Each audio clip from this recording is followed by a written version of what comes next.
ನಮಸ್ಕಾರ. ಬನ್ನಿ ಇಂದು ನಾವು ಸೇಡಂ ಬಗ್ಗೆ ಮಾತಾಡೋಣ. ಇದು ಕೇವಲ ಕರ್ನಾಟಕದ ನಕ್ಷೆಯಲ್ಲಿರುವೊಂದು ಜಾಗ ಅಷ್ಟೇ ಅಲ್ಲ, ಇದೊಂದು ಸಮುದಾಯ. ಕಲ್ಬುರ್ಗಿ ಜಿಲ್ಲೆಯ ಈ ಮಣ್ಣಿನ ಪ್ರತಿಯೊಂದು ಕಣಕ್ಕೂ ತನ್ನದೇ ಆದ ಒಂದು ಕಥೆಯಿದೆ. ಹಾಗಾಗಿ ಇದು ಬರೀ ಒಂದು ರಾಜಕೀಯ ವಿಶ್ಲೇಷಣೆ ಅಲ್ಲ, ಬದಲಾಗಿ ಅಲ್ಲಿನ ಜನರ ನಾಡಿಮಿಡಿತವನ್ನ, ಅವರ ಮನಸ್ಸಿನ ಮಾತನ್ನ ಕೇಳಿಸ್ಕೊಳ್ಳೋ ಒಂದು ಪ್ರಯತ್ನ. ನೋಡಿ, ಪ್ರತಿಯೊಂದು ಚುನಾವಣೆನೂ ಒಂದು ಕಥೆ ಹೇಳುತ್ತೆ. ನಾವದನ್ನ ಸರಿಯಾಗಿ ಕೇಳಿಸ್ಕೊಳ್ಳೋದನ್ನ ಕಲಿಬೇಕಷ್ಟೆ.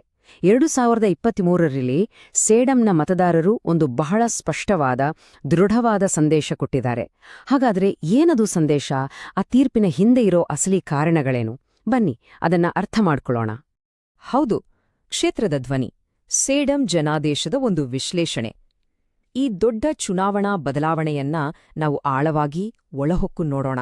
ಬರೀ ಸಂಖ್ಯೆಗಳಲ್ಲ, ಆ ಸಂಖ್ಯೆಗಳ ಆಚೆರೋ ಜನರ ಭಾವನೆಗಳು, ಅವರ ಆಸೆಗಳು, ಅವರ ನಿರಾಸೆಗಳು, ಇದನ್ನೆಲ್ಲ ಅರ್ಥ ಮಾಡ್ಕೊಳ್ಳೋ ಪ್ರಯತ್ನ ಮಾಡೋಣ. ಸರಿ, ಹಾಗಾದ್ರೆ ನಮ್ಮ ಈ ಚರ್ಚೆಯ ಹಾದಿ ಹೇಗಿರತ್ತೆ ಅಂದ್ರೆ, ಮೊದಲಿಗೆ ಕ್ಷೇತ್ರದ ಜನರ ಧ್ವನಿಯನ್ನ ಕೇಳೋಣ. ಆಮೇಲೆ ಸಂಖ್ಯೆಗಳು ಏನು ಸತ್ಯ ಹೇಳ್ತೇವೆ ಅಂತ ನೋಡೋಣ.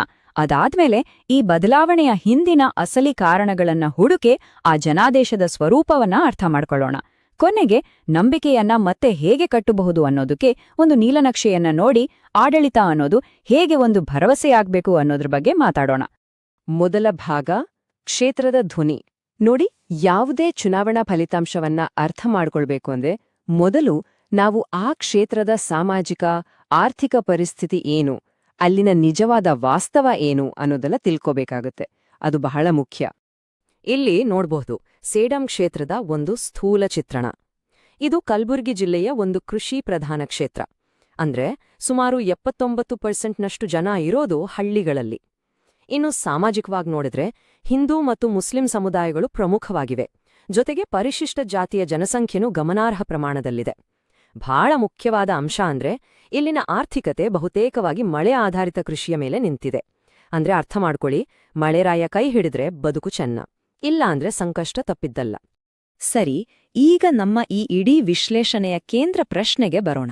2018ರಲ್ಲಿ 7200 ವೋಟಿಂದ ಗೆದ್ದಿದ್ದ ಒಂದು ಸೀಟು 2023ರಲ್ಲಿ 43561 ವೋಟುಗಳ ಅಂತರದಲ್ಲಿ ಸೋಲಾಗುತ್ತೆ. ಇದು ಹೇಗೆ ಸಾಧ್ಯ? ಈ ಅಜಗಜಾಂತರ ವ್ಯತ್ಯಾಸ, ಈ ಭೂಕಂಪದ ತರಹದ ಬದಲಾವಣೆಗೆ ಅಸಲಿ ಕಾರಣವಾದ್ರೂ ಏನು? ಇದು ಸುಮ್ಮನೆ ಆದ ಬದಲಾವಣೆ ಅಲ್ಲ, ಇದೊಂದು ಸ್ಪಷ್ಟವಾದ ತಿರಸ್ಕಾರ ಅಂತಾನೆ ಹೇಳಬಹುದು. ಇದರ ಹಿಂದಿನ ಕಾರಣಗಳನ್ನ ನಾವು ಆಳವಾಗಿ ಹುಡುಕಲೇಬೇಕು. ಎರಡನೇ ಭಾಗ, ಸಂಖ್ಯೆಗಳಲ್ಲಿ ತೀರ್ಪು. ಇಲ್ಲಿ ನಮ್ಮ ಭಾವನೆಗಳಿಗೆಲ್ಲ ಜಾಗವಿಲ್ಲ. ಅಂಕಿಅಂಶಗಳು ಏನ್ ಹೇಳ್ತಾವೋ ಅದೇ ಸತ್ಯ. ಮತದಾರರ ಮನಸ್ಸಿನಲ್ಲಿ ಎಷ್ಟು ದೊಡ್ಡ ಬದಲಾವಣೆ ಆಗಿದೆ ಅನ್ನೋದಕ್ಕೆ ಈ ಸಂಖ್ಯೆಗಳು ನೇರವಾದ, ಅಲ್ಲಗಳೆಯೋಕಾಗದಂತಹ ಸಾಕ್ಷಿ.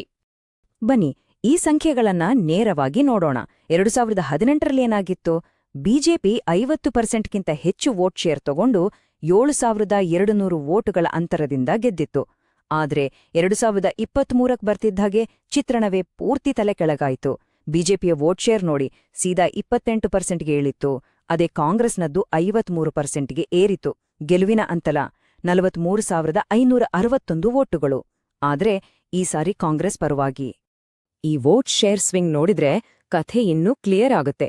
ಬಿಜೆಪಿಯ ವೋಟ್ ಶೇರ್ ಬರೋಬ್ಬರಿ 22%ಗಿಂತ ಜಾಸ್ತಿ ಕೆಳಗೆ ಬಿದ್ದಿದೆ. ಅಬ್ಬಾ, ಇದು ಸುಮ್ನೆ ಒಂದು ಸೋಲಲ್ಲ, ಇದು ಅವರ ಬೆಂಬಲದ ಅಡಿಪಾಯವೇ ಕುಸಿದು ಹೋಗಿದೆ ಅನ್ನೋದರ ಸಂಕೇತ. ಇನ್ನೊಂದು ಇಂಟ್ರೆಸ್ಟಿಂಗ್ ವಿಷಯ ಅಂದ್ರೆ ಕಾಂಗ್ರೆಸ್ನ ವೋಟ್ ಶೇರ್ ಜಾಸ್ತಿ ಆಗಿರೋದು ಕೇವಲ 7% ಅಷ್ಟೇ. ಅಂದ್ರೆ ಇಲ್ಲಿ ಬೇರೆದೇ ಲೆಕ್ಕಾಚಾರ ನಡೆದಿದೆ ಅಂತ ಇತ್ತು. ಮೂರನೇ ಭಾಗಕ್ಕೆ ಬರೋಣ, ಮಣ್ಣಿನ ಧ್ವನಿ ಆಲ್ಸದು. ಇಷ್ಟೊತ್ತು ನಾವು ಏನಾಯ್ತು ಅಂತ ನೋಡಿದ್ವಿ. ಈಗ ಯಾಕ್ ಹೀಗಾಯ್ತು ಅನ್ನೋದನ್ನ ನೋಡೋಣ. ಈ ಸಂಖ್ಯೆಗಳೆಲ್ಲ ಇದೆಯಲ್ಲ, ಇವು ಕೇವಲ ರೋಗದ ಲಕ್ಷಣಗಳು. ಅಸಲಿ ಕಾರಣ, ಆ ರೋಗದ ಮೂಲ ಇರೋದು ಜನರ ದಿನನಿತ್ಯದ ಬದುಕಿನಲ್ಲಿ, ಅವರ ಸಮಸ್ಯೆಗಳಲ್ಲಿ. ಮಳಖೇಡ, ಮುಧೋಳದಂತಹ ದೊಡ್ಡ ಹಳ್ಳಿಗಳಲ್ಲಿ ಕೇಳಿಬಂದ ಮಾತುಗಳಿವು. ನಮ್ಮ ಹುಡುಗರೆಲ್ಲ ಕೆಲ್ಸ ಹುಡುಕೊಂಡು ಬೇರೆ ಊರಿಗೆ ಹೋಗ್ತಿದ್ದಾರೆ, ಹೊಲಕ್ಕೆ ನೀರ್ ಕೊಡ್ತೀವಿ ಅಂದ್ರೂ ಆ ಮಾತು ಮಾತಾಗೇ ಉಳಿತು. ನೋಡಿ, ಇದು ಬರೀ ದೂರ್ಗಳಲ್ಲ, ಇದು ಅವರ ನೋವು, ಅವರ ಆತಂಕ. ತಮ್ಮ ಮಕ್ಕಳು ತಮ್ಮ ಜೊತೆಗೆ ತಮ್ಮೂರಲ್ಲೇ ದುಡಿಬೇಕು ಅನ್ನೋ ಆಸೆ ಯಾವ ತಂದೆತಾಯಿಗಿರಲ್ಲ ಹೇಳಿ? ನೀರಿಲ್ದೆ ಬೆಳೆ ಇಲ್ಲ, ಬೆಳೆ ಇಲ್ದೆ ಬದುಕಿಲ್ಲ, ಇದೇ ಅವರ ವಾಸ್ತವ. ಸರಿ, ಇದು ಹಳ್ಳಿಗಳ ಕಥೆಯಾಯ್ತು.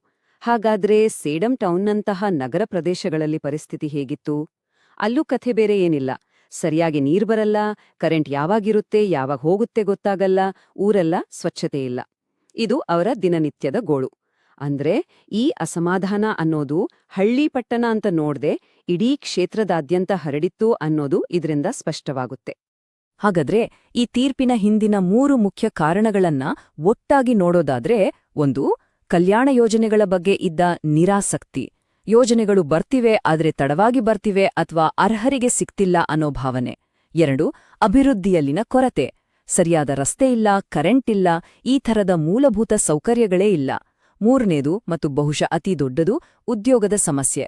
ಸ್ಥಳೀಯವಾಗಿ ಕೆಲ್ಸ ಇಲ್ಲ, ಹಾಗಾಗಿ ಯುವಕರೆಲ್ಲ ಊರ್ಬಿಟ್ ಹೋಗ್ತಿದ್ದಾರೆ. ಯಾವಾಗ ಅಭಿವೃದ್ಧಿ ಅನ್ನೋದು ಬರೀ ಭಾಷಣಕ್ಕೆ, ಘೋಷಣೆಗೆ ಸೀಮಿತವಾಗಿ ಜನರ ಬದುಕಲ್ಲಿ ನಿಜವಾಗುವಲ್ವೋ, ಆಗ ಅದು ಅವರ ಬದುಕಿನ ಮೂಲಭೂತ ಘನತೆಗೆ ಧಕ್ಕೆ ತರತ್ತೆ. ಆಡಳಿತ ನಡೆಸೋರು ಕೊಟ್ಟ ಮಾತನ್ನ ಉಳಿಸ್ಕೊಂಡಿದಾರಾ ಅಂತ ಪ್ರಶ್ನೆ ಮಾಡೋದು ಇದೇ ಪ್ರಜಾಪ್ರಭುತ್ವದ ನಿಜವಾದ ಶಕ್ತಿ, ನಮ್ಮ ಸಂವಿಧಾನದ ಆಶಯ ಕೂಡ ಇದೆ.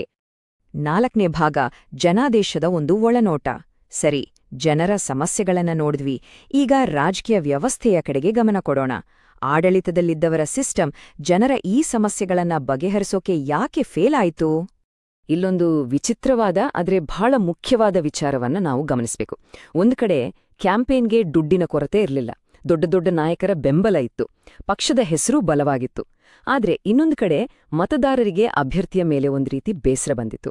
ಅಲ್ಪಸಂಖ್ಯಾತರು, ದಲಿತರ ಕೇರಿಗಳನ್ನ ಕಡೆಗಣಿಸಲಾಗಿದೆ ಅನ್ನೋ ಮಾತಿತ್ತು. ಎಲ್ಲಕ್ಕಿಂತ ಹೆಚ್ಚಾಗಿ ಹಿಂದೆ ಕೊಟ್ಟಿದ್ದ ಭರವಸೆಗಳು ಹುಸಿಯಾಗಿದ್ದಿ ದೊಡ್ಡ ಮೈನಸ್ ಪಾಯಿಂಟ್ ಆಯ್ತು. ಇದನ್ನ ನಾವು ಒಂದು ಅಳತೆಗೋಲಿನಲ್ಲಿ ನೋಡಬಹುದು. ಕ್ಯಾಂಡಿಡೇಟ್ ರಿಟೇನಬಿಲಿಟಿ ಸ್ಕೋರ್ ಅಂತ 100ಕ್ಕೆ ಸಿಕ್ಕಿರೋದು ಕೇವಲ 40.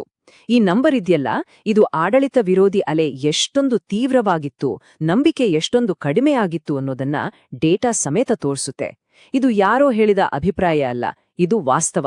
ಬದಲಾವಣೆ ಬೇಕೇ ಬೇಕು ಅಂತ ಜನ ಎಷ್ಟು ಗಟ್ಟಿಯಾಗಿ ನಿರ್ಧರಿಸಿದ್ರು ಅನ್ನೋದಕ್ಕೆ ಇದೇ ಸಾಕ್ಷಿ. 5ನೇ ಭಾಗ, ನಂಬಿಕೆಯ ನೀಲನಕ್ಷೆ. ಸರಿ, ಇಷ್ಟೊತ್ತು ನಾವು ಸಮಸ್ಯೆ ಏನು ಅಂತ ಪತ್ತೆ ಹಚ್ಚಿದ್ವಿ. ಈಗ ಪರಿಹಾರದ ಬಗ್ಗೆ ಮಾತಾಡೋಣ. ಜನರ ನಂಬಿಕೆಯನ್ನ ಮತ್ತೆ ಗಳಿಸ್ಬೇಕು ಅಂದ್ರೆ ಯಾವುದೇ ನಾಯಕರು ಯಾವ ರೀತಿ ಕೆಲಸ ಮಾಡ್ಬೇಕು, ಅದಕ್ಕೆ ಡೇಟಾ ಆಧಾರಿತವಾದ ಒಂದು ಬ್ಲೂಪ್ರಿಂಟ್ ಹೇಗಿರ್ಬೋದು ಅಂತ ನೋಡೋಣ. ಜನರು ಕೇಳಿದ್ದು 3 ಮುಖ್ಯವಾದ ವಿಷಯಗಳನ್ನ: ನೀರು, ರಸ್ತೆ ಮತ್ತು ಕೆಲ್ಸ. ಅದಕ್ಕೆ ಉತ್ತರವಾಗಿ ಇಲ್ಲಿದೆ ನೋಡಿ 3 ನಿರ್ದಿಷ್ಟ ಯೋಜನೆಗಳು. 1. 140 ಕೋಟಿ ರೂಪಾಯಿ ವೆಚ್ಚದಲ್ಲಿ 5,000 ಹೆಕ್ಟೇರ್ ಜಮೀನಿಗೆ ನೀರಾವರಿ ಸೌಲಭ್ಯ. 2. 60 ಕೋಟಿ ರೂಪಾಯಿ ಖರ್ಚಿನಲ್ಲಿ ಸೇಡಂ ಪಟ್ಟಣವನ್ನ ಹೈವೇಗೆ ಜೋಡ್ಸೋ ಒಂದು ಒಳ್ಳೆಯ ರಸ್ತೆ. 3. 50 ಕೋಟಿ ರೂಪಾಯಿ ಹೂಡಿಕೆಯಲ್ಲಿ ಸುಮಾರು 2,500 ಜನರಿಗೆ ನೇರವಾಗಿ ಕೆಲಸ ಕೊಡುವ ಒಂದು ಟೆಕ್ಸ್ಟೈಲ್ ಪಾರ್ಕ್. ಇವು ಬರೀ ಮಾತುಗಳಲ್ಲ, ಜನರ ಬದುಕನ್ನ ಬದಲಾಯಿಸಬಲ್ಲ ನಕ್ಕರ ಯೋಜನೆಗಳು. ಆದರೆ ಯೋಜನೆಗಳನ್ನ ಘೋಷಣೆ ಮಾಡಿದ್ರೆ ಮಾತ್ರ ಸಾಕಾ? ಖಂಡಿತ ಇಲ್ಲ. ಅದನ್ನ ಸರಿಯಾದ ಜನರಿಗೆ ಸರಿಯಾದ ರೀತಿಯಲ್ಲಿ ತಲುಪಿಸಬೇಕು. ಅದಕ್ಕೊಂದು ಟಾರ್ಗೆಟೆಡ್ ಪ್ಲಾನ್ ಬೇಕು. ಯುವಕರಿಗೆ ಉದ್ಯೋಗ ಮೇಳಗಳು, ಮಹಿಳೆಯರಿಗಾಗಿ ಆರೋಗ್ಯ ಕ್ಯಾಂಪುಗಳು, ರೈತರಿಗೆ ನೀರಾವರಿ ಬಗ್ಗೆ ಸ್ಪಷ್ಟ ಭರವಸೆ ಮತ್ತು ಸಾಲದ ಸಹಾಯ. ಹಾಗೆಯೇ SC/ST ಮತ್ತು ಅಲ್ಪಸಂಖ್ಯಾತ ಸಮುದಾಯಗಳಿಗೆ ಅಂತಾನೆ ವಿಶೇಷ ಯೋಜನೆಗಳನ್ನ ರೂಪಿಸಿ ಅವರ ನಾಯಕರ ಜೊತೆ ಮಾತಾಡಬೇಕು. ಎಲ್ಲರಿಗೂ ಒಂದೇ ತರಹದ ಭರವಸೆ ಕೊಡುವುದಕ್ಕಿಂತ ಅವರವರ ಸಮಸ್ಯೆಗೆ ತಕ್ಕಂತೆ ಪರಿಹಾರ ಸೂಚಿಸುವುದು ಹೆಚ್ಚು ಪರಿಣಾಮಕಾರಿ. ಇನ್ನೊಂದು ಮುಖ್ಯವಾದ ವಿಷಯ, ಈ ಡಿಜಿಟಲ್ ಕಾಲದಲ್ಲಿ ಜನರನ್ನ ತಲುಪೋದು ಸುಲಭ. ಆದ್ರೆ ಹಾಗೆ ಮಾಡುವಾಗ ನಾವು ಪ್ರತಿಯೊಬ್ಬ ನಾಗರಿಕನನ್ನು ಗೌರವಿಸಬೇಕು. ಭಾರತದ ಹೊಸ DPDP ಕಾನೂನಿನ ಪ್ರಕಾರ ಯಾರ್ದೇ ವೈಯಕ್ತಿಕ ಮಾಹಿತಿಯನ್ನ ಬಳಸಬೇಕು ಅಂದ್ರೆ ಅವರ ಸ್ಪಷ್ಟವಾದ ಅನುಮತಿ ಬೇಕು ಮತ್ತು ಯಾವ ಕಾರಣಕ್ಕೆ ಬಳಸ್ತಿದ್ದೀವಿ ಅಂತಾನೂ ಹೇಳ್ಬೇಕು. ಇದು ಅವರ ಖಾಸಗಿತನವನ್ನ ಕಾಪಾಡುತ್ತೆ, ಜೊತೆಗೆ ನಂಬಿಕೆಯನ್ನು ಬೆಳೆಸುತ್ತೆ. ನಮ್ಮ ಚರ್ಚೆಯ ಕೊನೆಯ ಭಾಗ, ಭರವಸೆಯಾಗಿ ಆಡಳಿತ, ಸೇಡಂನಿಂದ ಒಂದು ಸಾರ್ವತ್ರಿಕ ಪಾಠ. ಈಗ ನಾವು ಸೇಡಂ ಅನ್ನೋ ಒಂದು ಕ್ಷೇತ್ರದಿಂದಾಚೆ ಬಂದು ಈ ಘಟನೆ ನಮ್ಮ ಇಡೀ ಪ್ರಜಾಪ್ರಭುತ್ವಕ್ಕೆ ಏನು ಪಾಠ ಕಲಿಸುತ್ತೆ ಅಂತ ಯೋಚಿಸೋಣ. ಜನಾದೇಶ ಅಂದ್ರೆ ನಿಜವಾಗ್ಲೂ ಏನು? ಅದು ಬರೀ 5 ವರ್ಷ ಆಳೋಕೆ ಸಿಗೋ ಒಂದು ಲೈಸೆನ್ಸ್ ಅಲ್ಲ. ಅದು ಜನರು ತಮ್ಮ ಘನತೆ, ತಮ್ಮ ಅಭಿವೃದ್ಧಿ, ತಮ್ಮ ಮಕ್ಕಳಿಗೆ ಸಿಗಬೇಕಾದ ಅವಕಾಶಗಳಿಗಾಗಿ ನಾಯಕರ ಮೇಲೆ ಇಡೋ ಒಂದು ಪವಿತ್ರವಾದ ನಂಬಿಕೆ. ಇದು ವೋಟ್ ಲೆಕ್ಕದ ಗೆಲುವಲ್ಲ, ಇದೊಂದು ಜವಾಬ್ದಾರಿಯ ಒಪ್ಪಂದ. ಆ ನಂಬಿಕೆಯನ್ನ ಉಳಿಸ್ಕೊಡೋದೇ ಯಾವುದೇ ಸರ್ಕಾರದ ಮೊದಲನೇ ಮತ್ತು ಅತಿ ದೊಡ್ಡ ಕೆಲ್ಸ. ಹಾಗಾದ್ರೆ ಈ ಒಂದು ಕೊನೆಯ ಪ್ರಶ್ನೆಯೊಂದಿಗೆ ಈ ಚರ್ಚೆಯನ್ನ ಮುಗಿಸೋಣ. ಒಂದು ಚುನಾವಣೆಯ ನಿಜವಾದ ಉದ್ದೇಶವಾದ್ರೂ ಏನು?